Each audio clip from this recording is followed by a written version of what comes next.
Assalamualaikum warahmatullahi wabarakatuh. Hi everyone, my name is Rafli and my friend is Surya Nugraha Almadani. So, in this video, we will talk a conversation about the material of research in ELT. Assalamualaikum warahmatullahi wabarakatuh. My name is Surya Nugraha and I'm from Pekanbaru. Hi Surya, Rafli, how are you? how about you?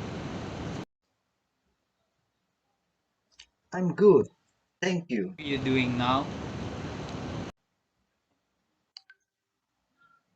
I'm studying research right now. How about you? Do the same thing.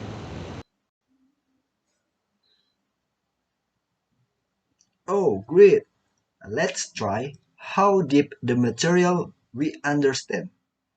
And I'll ask you, what is a research problem? A research problem is a statement about an area of concern, the conditions to be improved, a difficulty to be eliminated, or a troubling questions that exist in scholarly literature. In theory or in practice that points to the need for meaningful understanding and deliberate investigation. Okay, now my turn to ask you. How do you collect qualitative data? To collect qualitative data, I use several methods. There are open-ended surveys and questionnaires, one-on-one interviews, focus groups, and direct observation.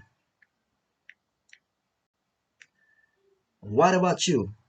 How do you collect quantitative data? Okay, to collect quantitative data, I use closed-ended surveys and online quiz method. Closed-ended surveys and online quizzes are based on questions that give respondents predefined answer options. There are two main types of closed-ended surveys, those based on categorical and those based on interval or ratio questions. Categorical surveys questions can be further classified into dichotomous or, for example, yes or no, multiple choice questions, or checkbox questions, and can be answered with a simple yes or no or a specific piece of predefined information. Questions. How do you identify and formulate a research problem? To identify a research problem, you have to choose a specific topic for your academic paper. You need to state it as a clear research problem that identifies all the issues that you address. It's not always simple for students to formulate it.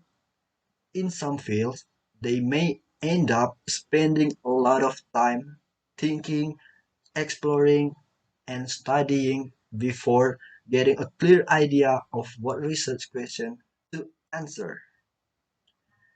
And then formulate a research problem. You can, for the first, specify your research objective. Second, review its context or environment. The third, explore its nature.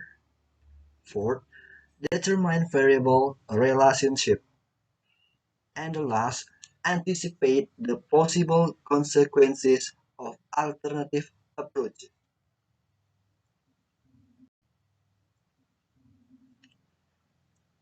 The next question, do you know what is experimental research design and how many types of experimental research design? Experimental research is a research conducted with a scientific approach using two sets of variables. The first set acts as a constant, which you use to measure the differences of the second set. Quantitative research methods, for example, are experimental. If you don't have enough data to support your decision, you must first determine the fact.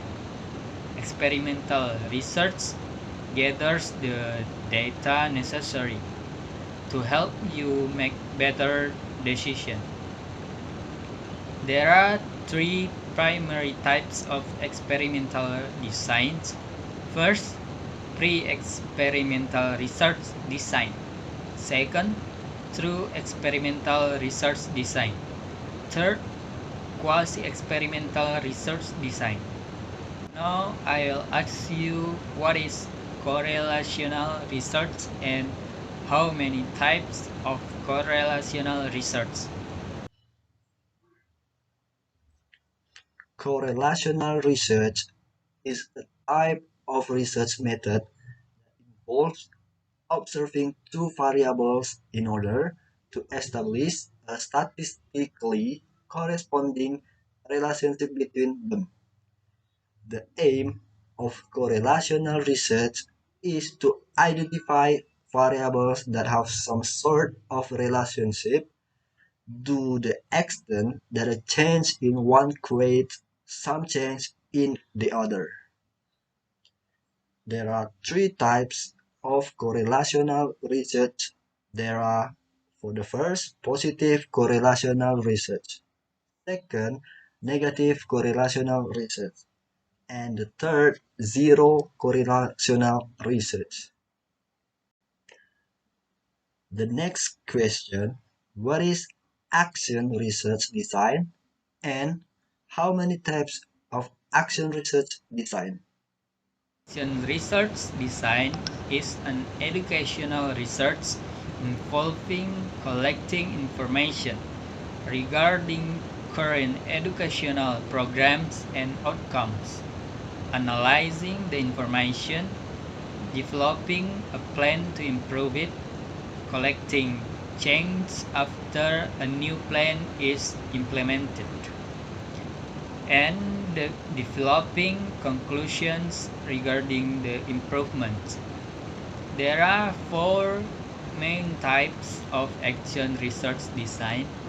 There are individual research, second, collaborative research, third, school-wide research, and district-wide research. The next questions for you, what is the difference between grounded theory and ethnography? Grounded theory is greatly influenced by symbolic interaction, which seeks to gain more knowledge about the world by looking into how humans interact, specifically with the use of symbols such as language.